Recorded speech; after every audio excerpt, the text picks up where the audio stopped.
The federal budget has been released, and I was just speaking with an economist who said there's a little bit for everybody in this budget. So we're here to get the personal finance perspective and what it might mean from a tax and estate planning. We're joined by Nicole Ewing. She is business succession and tax and estate planner at TD Wealth, and she joins us from Ottawa. Nicole, I want to start with, we'll get into some of the details of what came out in this budget, but overall, what was your take? This is a big budget. There's a lot in there for everyone, so it doesn't matter who you are, there will be something of interest to you in this budget. Okay, well, let's start off with then some of those things that are in there. There seem to be a lot for the housing market and home buyers, and especially a first-time home buyer. What did you see?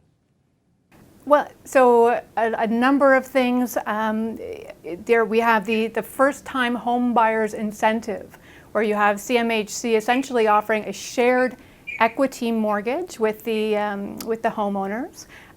We also have an increase to the amount. As everyone knows, we're able to use our RSPs, take $25,000 of those funds out of the RSP and use that towards a home without having an immediate tax impact. That's being increased to $35,000.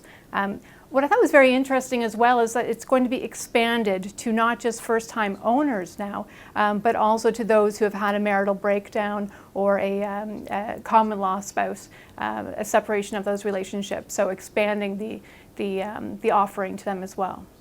So just so I understand, so what they're proposing, and again, this is all pending, of course, they have to be reelected to actually have this budget go into place, but for couples, if there's a breakdown, that allows someone basically to start again, access their RSP to buy a new home for themselves. Exactly.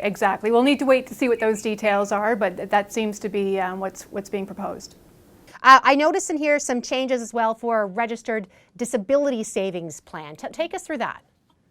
So in order to qualify for a registered disability savings plan, so your RDSP, you need to qualify for the disability tax credit. And as anybody who's gone through that process knows, this is it can be a challenging process. So you need to consult with a doctor and have medical forms completed. If you have the type of disability where you may qualify one year and not the next, that would impact your ability to use the RDSP. And so currently you would require, you can apply for an extension essentially to allow that RDSP to stay open for up to 4 years. That is the requirement to apply for that extension is going to be removed, and it's also no longer going to require the medical professional to sign off that this is a disability that is likely to reoccur as well. That's nice, I think, for people who are obviously, having some hardship to not have to do that administration constantly. I think sounds like a good thing. I know it wasn't too long ago when you and I were talking about in 2016 there were some changes for small business owners around the CCPC. Tell us a bit more about what's being proposed in this budget. Well, so this is particularly for farmers and fishermen. So this is there's been a number of changes that we've all seen in the last few years, but in 2016 there was a change to essentially prevent the inappropriate multiplication of access to the small business deduction. So the small business deduction, $500,000, any active business income earned up to $500,000, you benefit from a lower tax rate. And there's a number of rules in place to ensure that that's not inappropriately multiplied, so that essentially one individual or group of individuals has access to that. Now the changes, there are certain definitions that came out in 2016 that impacted farmers in particular and fishermen in particular, that would have seen some of those, what we would have thought otherwise the income would have been able to qualify for the small business rate didn't. And so the rules are being adjusted at this point to allow that, as long as the income is earned from an arm's length sale, it will be included. Now, a couple other changes that may not be as well received. It looks as though, from a Bay Street perspective, employee stock options, there's a cap being put in place in terms of how you can treat them from a tax perspective. Right, and I mean stock options have been on the table for a long time, and there's been a lot of discussion about that. And the main challenge to changes is typically going to be the startups and your tech, and we didn't want to see those businesses dampened by not allowing stock options, which is an important consideration. But what this change today is proposing is for those large, long-established corporations, that there will be a cap at $200,000 for that preferential treatment of stock options.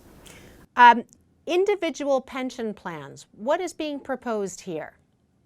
So IPPs, this is a form of savings,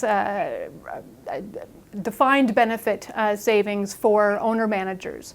And there are limitations, of course, in terms of how much you're able to contribute. And if you worked for one company, if you could transfer those years of service to another company, there's been some planning that essentially allowed high-income earners to get a full deferral of tax by transferring funds into a new IPP, different than the treatment you would have gotten had you transferred it to an RSP, for example.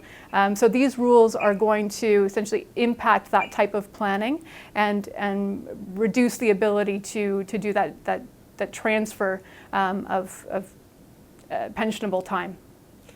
Finally, and again, this is some of the I'll say some of the top changes. There's more in there too, but one more real estate piece. There's an interesting thing here about the change of use of homes. So somebody has a property that they changed from commercial or changed back to personal.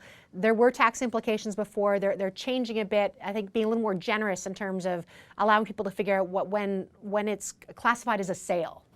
Right.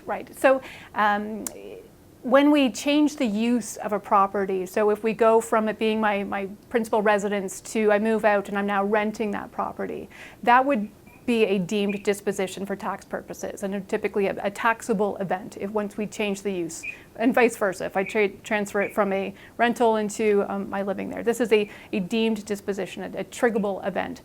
Now, when we talk about multi-use properties, if we had changed the use of the entire property, then we were able to defer the recognition of that event until sometime in the future. Where you weren't able to do that was where you had a partial change of use. So a duplex, for example, where I'm moving into one side of it, but the other side is going to continue to be a rental property. I didn't have that same the election to defer that taxable event. I didn't have the option of triggering that. So this is to equalize those two treatments. So whether you are doing a full change or just a partial change of use, you will now have the same tax treatment going forward. And the last thing I guess people should keep in mind, this is a proposal. This is not a budget that goes into place immediately. They have to be elected for this to go into place. That's right. And some of these changes are being proposed to be effective immediately, and others are proposed to take impact after the results of the election. Nicole, always great to talk to you. Thanks so much. You're welcome, Kim.